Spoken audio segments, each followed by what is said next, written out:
사도 바울과 바나바가 1차 전도 여행을 마치고 드디어 자기들 파송한 고향 교회라고 할 수 있는 수리아 안디옥 교회에 돌아와서 소위 선교 보고를 하게 됩니다.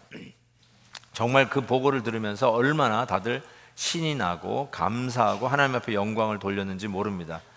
근데 이 바울과 바나바가 이러한 선교 보고에도 불구하고 이에 대해서 다른 이야기를 하는 자들이 있음을 오늘 본문은 기록하면서 시작이 됩니다.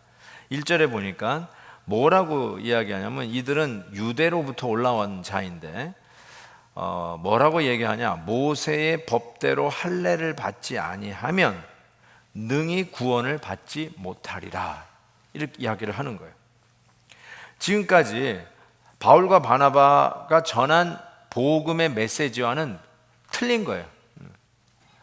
예수 그리스도를 믿음으로 그 은혜 가운데 우리가 구원받는다고 얘기했는데 올라와서 하는 말이 지금 그런 이야기들이 1차 전도 여행의 그 선교 보고가 소문이 나서 예루살렘까지 들리는데 이 유대에 있었던 자들이 그 이야기를 듣고 올라와서 아니다 할례를 받지 아니하면 능히 구원을 받지 못한다라고 전하고 있는 것입니다. 이 구원론에 대한 문제죠. The doctrine of salvation. 구원론에 대한 이 분분한 의견들이 드디어 이 안디옥 교회를 어지럽힙니다. 혼란에 빠지게 합니다. 1차 전도 여행 때 바나바가 바울이 다녔던 지역 지도를 보시면 비시디아 안디옥, 이고니안, 또 루스드라, 더베, 바로 이런 지역에서 말씀을 가르쳤는데 이 지역이 갈라디아 지역이며 갈라디아 지역, upper 갈라디아, lower 갈라디아 하면서 학자들의 의견들이 분분하는데 바로 이 지역에서 사도 바울이 복음을 전했던 것이 온전한 복음이 아니다는 거죠. 틀렸다는 거예요. 그러면서 이 이야기가 안디옥 교회, 자기를 파송한 교회에서 완전히 교회가 시끄러워지니까 갈라디아서를 사도 바울이 그래서 썼다라고 이야기 되는데 거기서 뭐라고 얘기하냐면요, 2장을 보시면 게바가, 베드로죠, 안디옥에 이르렀을 때 책망받을 일이 있기로 내가 그를 대면하여 책망했다고 했어요. 바울이 베드로를 책망했다는 말인데 여기 이런 표현이 있어요. 야고보에게서 온 어떤 이들. 이 야고보는 예루살렘 교회 지도자예요. 예수님의 친동생, 바로 그 야고보를 얘기하는데 그 야고보에서, 즉 유대에서 올라온 그 일을 얘기해요. 그 사람이 뭐라고 얘기했냐면 게바와 이방인과 함께 먹다가 그 사람들이 오기 전에 게바와 이방인이 함께 밥을 먹었어요. 원래 이게 유대인들에겐 금지된 일이에요. 하면 안 돼요. 그런데 이 할례자들이 와서 자기네들을 보고 뭐라고 그럴까봐 두려워서 물러갔어요. 그런데 남은 유대인들도 그와 같이 외식함으로 심지어는 바나바도 이 외식에 유혹된 일이 있었어요.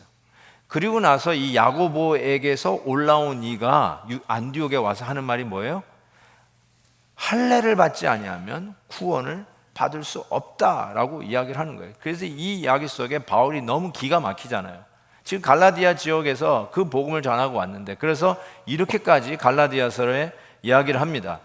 우리나 혹은 하늘로부터 온 천사라도 우리가 너희에게 전한 복음 외에 다른 복음을 전하면 저주를 받을지어다. 복음에 타협이 없다는 것입니다.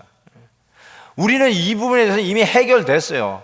이거 가지고 우리가 뭐 혼란스러워하지 않아요. 이미 2000년 후에 있는 우리 교회는 구원론에 대해서 전혀 타협함이 없어요. 그런데 2000년 전에는 이게 그렇게도 힘들었던 거예요. 처음으로 복음이 안디옥에서, 그것도 이방교회에서 코페르니쿠스적인 발상으로 배를 타고 해외에 나가서 이 복음을 전할 생각으로 1차 전도여행을 마치고 돌아왔는데 그 놀라운 하나님의 역사의 소문과 더불어 이야기를 들었던 유대에 살고 있는 사람들이 올라와서 그게 아니다, 할례도 받아야 되고 모세의 율법을 지키지 않으면 구원이 없다라고 하는 이 말로 교회가 시끄러워지자 갈라디아 교회에 혼돈이 없도록 바울이 갈라디아서를 쓰면서 우리가 전한 외에 다른 복음을 전하면 저주가 있을지어다. 이게 얼마나 심각하고 교회가 교회되고 오늘도 복음이 복음되게 지키기 위해서 2000년 타협 없이 흘러왔던 이 복음인지 우리가 다시 한번 깨닫게 됩니다. 그래서 여러분, 우리 베델 성도 여러분, 확실히 합시다. 우리는 어떻게 구원을 받습니까? 어떻게 구원을 받습니까? 맞습니다. 은혜로. 맞습니다. 그래서 에베소서 2장 8절 9절, 우리 다 같이 한번 이것은 확실하게 못을 박듯이 마음에 새기면서 읽었으면 좋겠습니다. 다 같이 읽습니다. 너희는 그 은혜에 의하여 믿음으로 말미암아 구원을 받았으니 이것은 너희에게서 난 것이 아니요 하나님의 선물이라. 행위에서 난 것이 아니니 이는 누구든지 자랑하지 못하게 합니다. 율법을 지킴으로 할례를 행함으로 구원을 얻는 게 아니다. 행위에서 난 것이 아니다. 우리의 공로로 구원받는 게 아니라 오직 은혜로, 오직 믿음으로, grace alone and faith alone. 이걸 외에는 없다. period. 확실하게 한 것이죠. 그래서 이걸로 분분하니까, 그러면 우리 예루살렘 교회, 모 교회 우리 가서 재판을 받자 이거예요.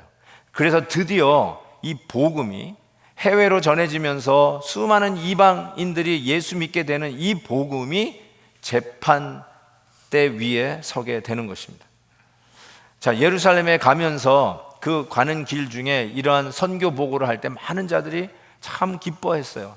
하나님께 영광을 돌렸어요. 예루살렘에 그러나 정작 갔더니 분위기가 만만치 않습니다. 그곳에서 유대인들, 예루살렘 교회는 유대인들이 대부분이잖아요. 그 유대인들이 많은 그 예루살렘 교회에서 뭐라고 얘기하냐면, 심지어는 그 안엔 바리새파 예수 믿는 사람도 있었어요. 그러니까 옛날 천년이 넘게 유대인으로 그리고 바리새인으로 살아가는 자들이 예수를 믿고도 계속해서 회당을 가는 거죠. 계속 자기네들이 프랙티스 했던 거를 계속 하는 거예요. 그게 큰 지장이 없었어요, 유대인 그리스도인들에게는.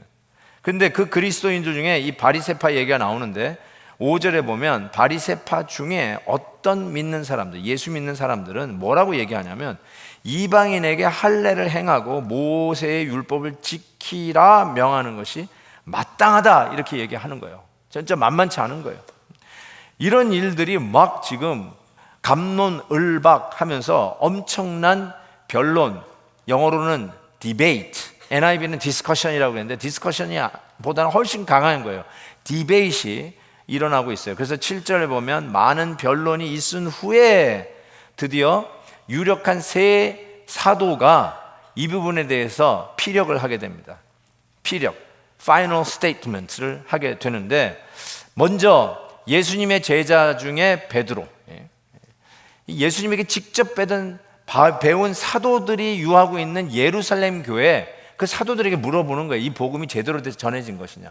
그 중에 수장격이라 할 수 있는 베드로가 드디어 피력을 하는데, 7절에서부터 11절에 보면 그가 이렇게 얘기합니다. 하나님이 우리에게서와 같이, 우리 유대인들에게서와 같이 그들에게도, 이방인들에게도 성령을 주었다. 그런데 이방인들이나 우리나 차별하지 아니하셨다. 조금의 차별도 없었다. 그리고 결론적으로 그들이 우리와 동일하게 주 예수의 은혜로 구원받은 줄을 믿노라. 땅. 근데 여기 한 가지 기억할 것은 뭐라고 얘기하냐면, 그래서 우리 조상과 우리도 능히 매지 못하던 멍에를 제자들의, 즉 제자들이란 말은 예수 믿는 사람들을 이렇게 표현했습니다. 그리스도인들, 이방인 그리스도인들의 목에 자꾸 걸지 말라, 이렇게 이야기를 하면서 오직 은혜로 구원받는 줄을 믿노라 라고 한 것입니다.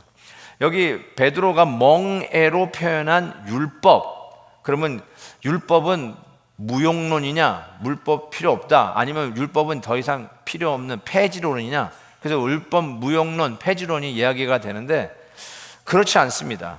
그 얘기가 아니에요. 예수님도 율법 폐지론을 얘기 아니라 율법 완성론을 얘기하신 분이죠. 사랑으로 율법 완성론. 그럼 율법은 왜 필요한가? 율법의 두 가지의 기능이 여전히 존재합니다. 첫 번째로 율법의 그 기능 두 가지 중에 하나는 하나님의 거룩한 성품을 그대로 드러내는 기능을 율법은 갖습니다. 거짓말하지 마라 말은 뭐예요? 하나님은 정직하신 분이고 진리의 하나님이시다. 간음하지 말라, 하나님은 순결하신 분이라는 걸 이야기하는 거예요. 하나님의 그 성품을 그대로 드러내는 게 율법의 기능 중에 하나입니다. 근데 또 하나는 뭐냐면, 그런 율법을 알기에 우리 그리스도인들은 하나님의 뜻을 따라가고자 하는 마음이 생겨요. 하나님의 거룩한 일들을 즐거워하며 그 일에 순종하기를 원해요.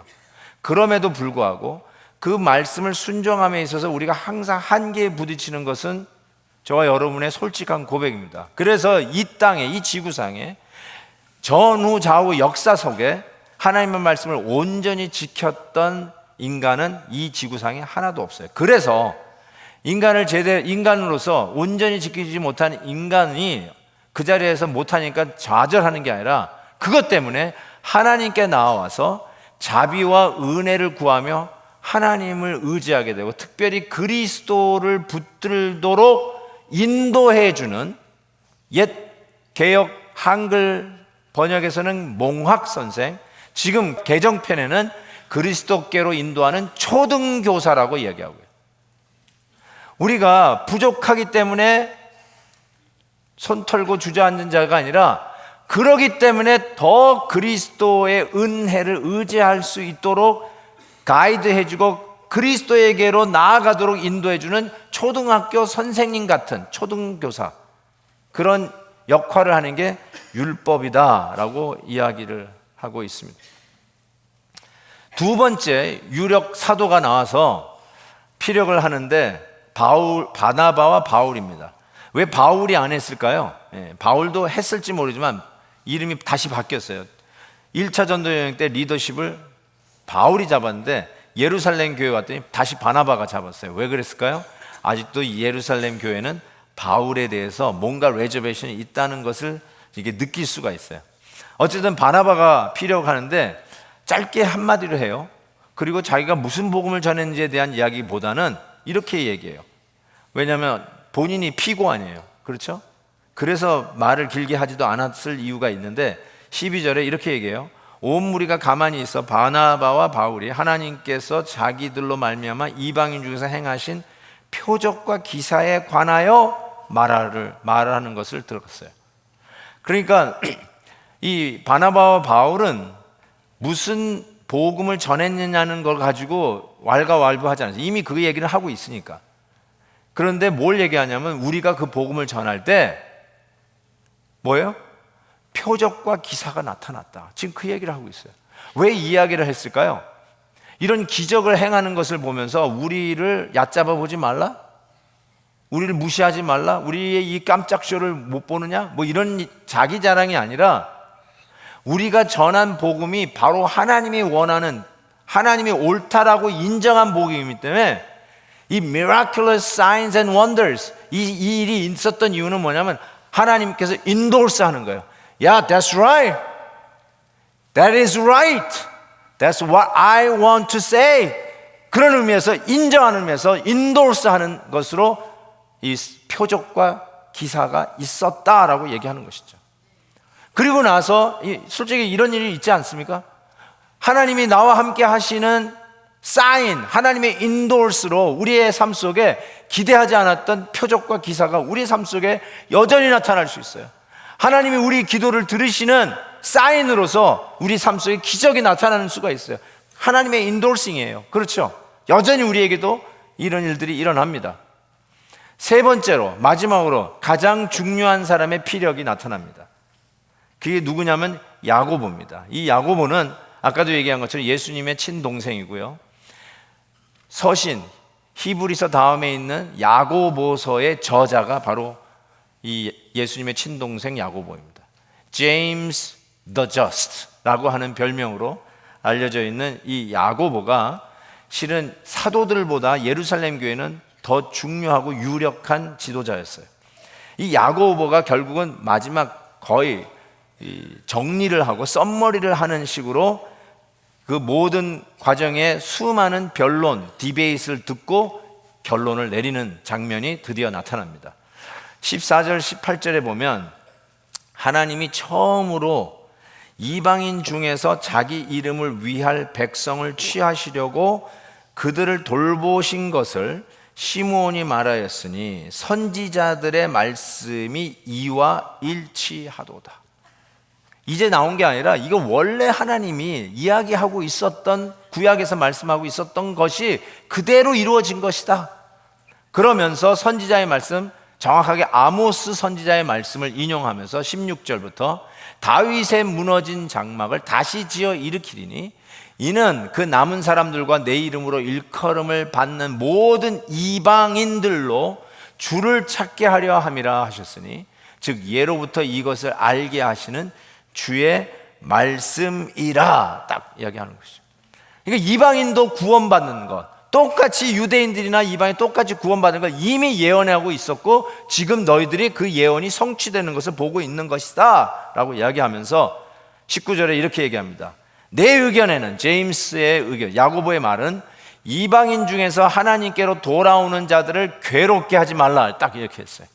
멍에를 씌우지 말라는 뜻인데, 이 괴롭게 하지 말라는 말이 토론을 하지 말고 디베이트를 하지 말라, 그러니까 옆에서 막 이렇게 내깅하고 잔소리하고 바가지 긁지 말라라는 차원으로 혹시라도 이해할까 봐 제가 일부러 원어를 적어놨어요.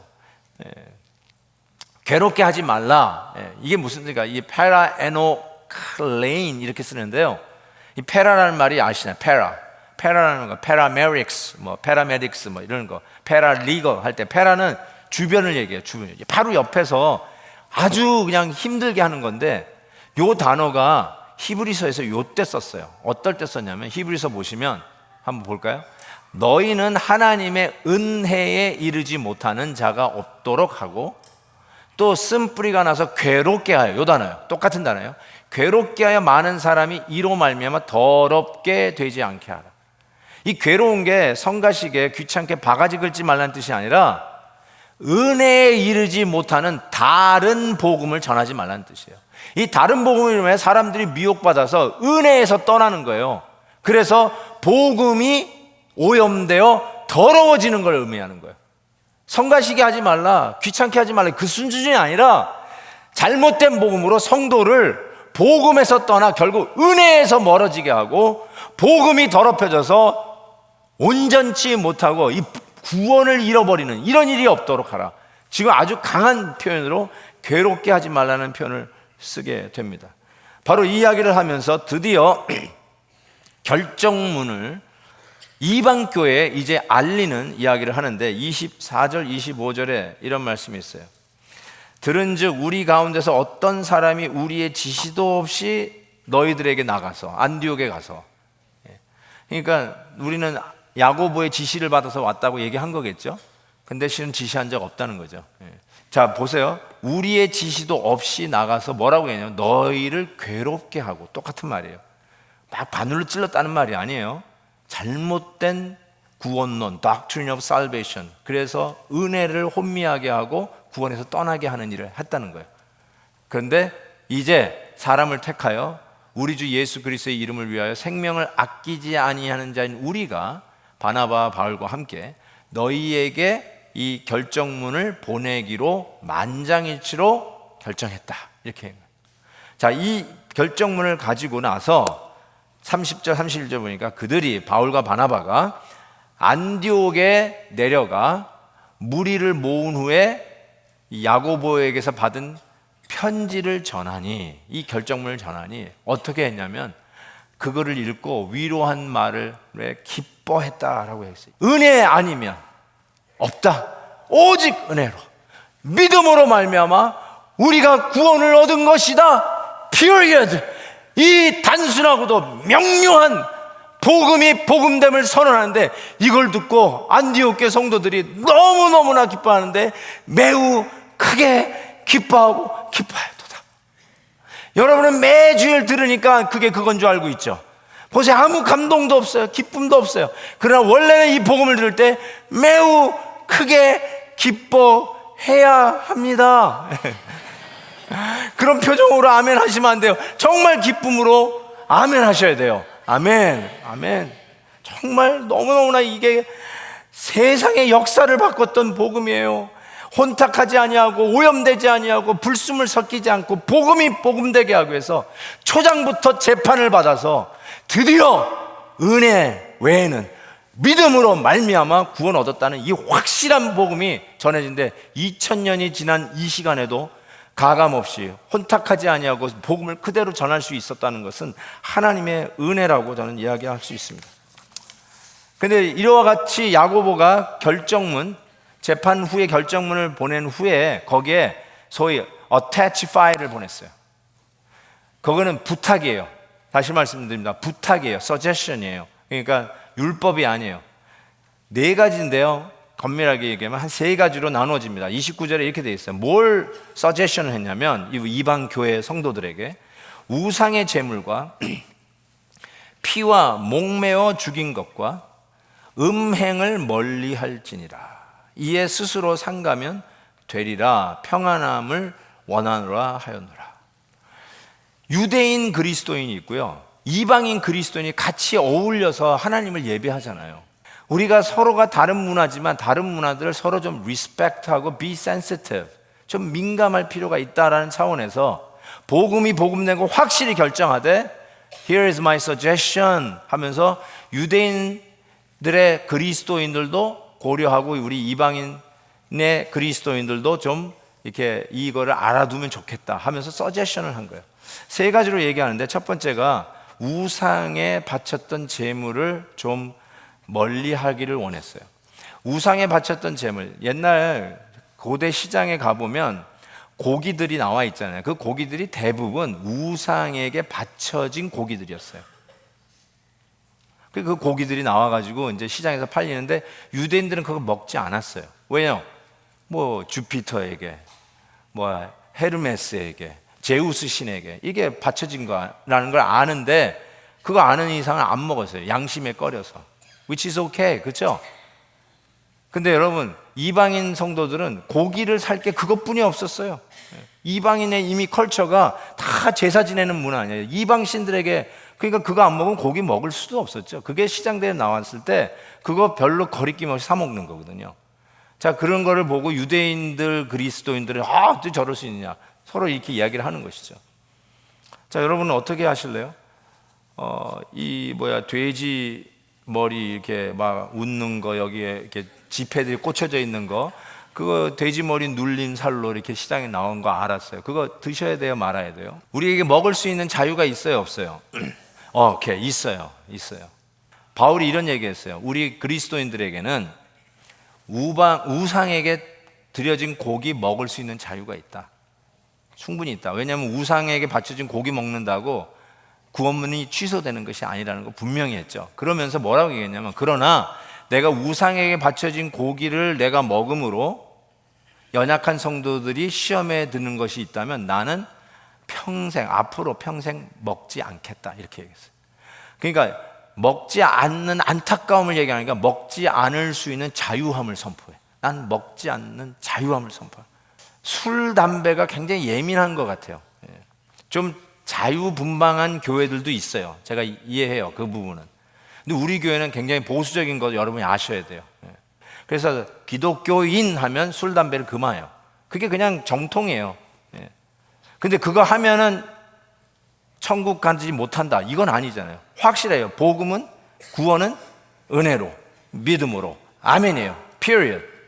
자, 그럼에도 불구하고 안 하는 자유를 우리는 좀 누렸으면 좋겠어요. 두 번째는 피와 목매어 죽인 거를 금했어요. 그거 안 했으면 좋겠다. 근데 이방인들은 이런 걸 너무 잘 먹으니까, 이 코셔법이죠, 코셔법. 그래서 좀 자제해달라 부탁을 했어요. 우리는 못 먹는데 막 먹고 있으면 힘들잖아요. 그러니까 자제해달라. 서제션이에요. 율법이 아니에요. 그 다음에 또 하나가 이게 이제 이슈가 되는데, 음행을 멀리하라, 이렇게 했어요. 음행은 당연히 유대인이고 이방인 다 멀리해야 되는 건데, 이것은 뭐 이렇게 간음하지 말라라고 하는 고하고는 다르게 음행을 하지 말라는 뜻은 어떤 거였냐면, 가까운 친족과의 결혼을 좀 자제해달라라는 것이에요. 친족끼리. 왜냐하면 유대인들은요, 이 친족 간의 이런 거를 금했거든요. 근데 실은 이방인들은요, 친족 간의 결혼이 별로 그렇게 신경 쓰이지 않았어요.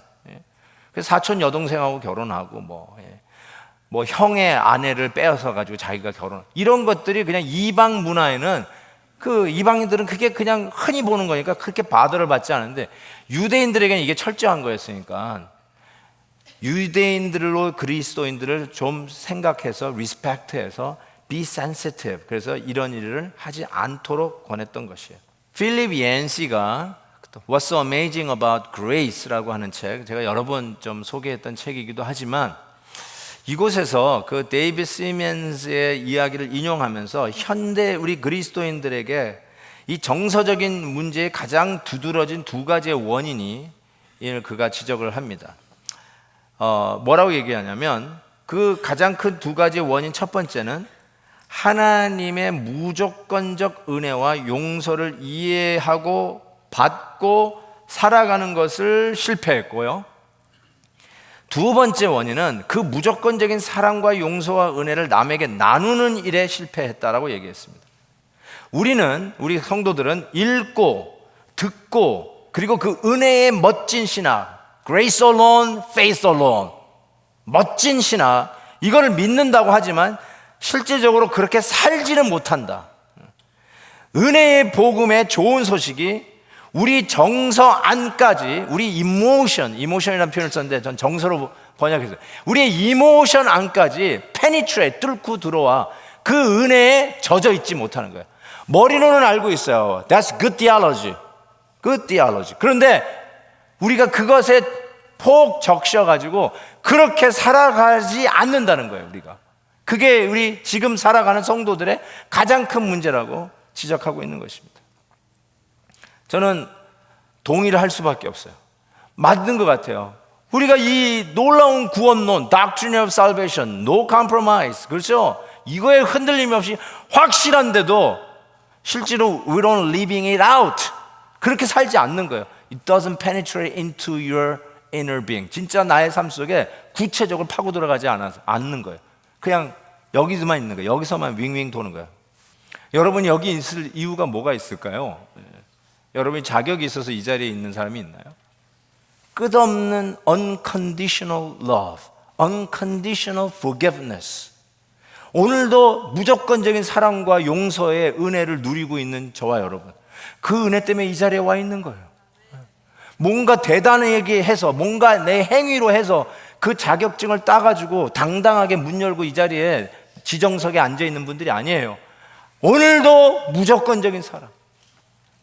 지난 한 주만 생각해도 하나님 앞에 너무 죄송하고 내 결단한 거 불순종하면서 지내왔지만 뒤돌아보면 여전히 십자가에서 무조건적인 사랑으로 보혈의 은혜를 흘려주고 계시는 그 주님이 나를 안으시고 용서해 주신다는 바로 그 은혜, Grace alone. 바로 그거 하나 때문에 오늘도 내가 다시 힘을 얻어서 이 자리에 나와 앉아 있는 거 아니에요. 그것이 사실이라면 똑같이 무조건적인 은혜와 사랑을 우리 이웃들에게 전하고 실천해야 한다는 그 당위성을 우리는 갖게 되는 것이죠. 필립 얀시가 지적했던 그 문제, 알기는 아는데 we don't live out, 그대로 살지 않는 모습. 알긴 아는데 it doesn't penetrate into your emotions, 여기에 젖어들지 않으니까. 그래서 항상 다른 할례와 같은 것들이 더 큰 이슈가 돼서 중리사느니 하고 있는 거예요. 그러나 은혜의 복음만 분명히 붙잡고 있으면 It's okay, It's okay 하고 오늘도 우리 앞에 있는 장벽들과 우리 앞에 있는 수많은 일들, 이 세상에서는 그것 때문에 죽고 사는 문제일지 모르지만 우리는 하나님의 은혜와 사랑 속에 It's okay 하고 뜨거운 칼이 바다를 가르듯이 오늘도 분명하게 복음의 능력으로 전진, 승리할 것을 믿습니다.